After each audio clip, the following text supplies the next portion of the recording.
Federal Reserve officials at their last meeting saw Aussie pound very few signs that inflation pressures were abating before raising their benchmark interest rate by a substantial 3/4 of a point for a fourth straight time.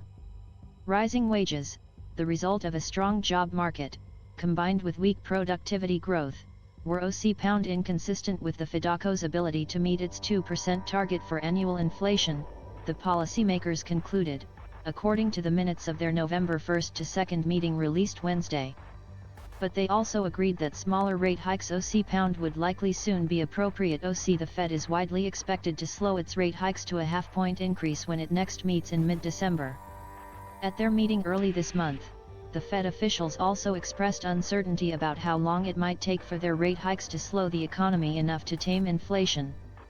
Chair Jerome Powell stressed at a news conference after this month's meeting that the Fed is not even close to declaring victory in its fight to curb high inflation.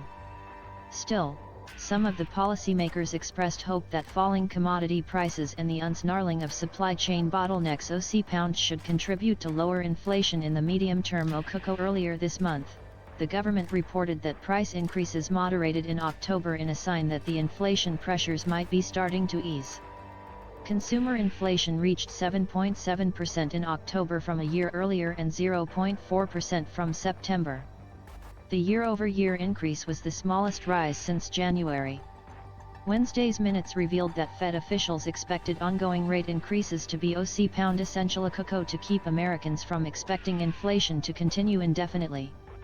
When people expect further high inflation, they act in ways that can make those expectations self-fulfilling by, for example, demanding higher wages and spending vigorously before prices can further accelerate.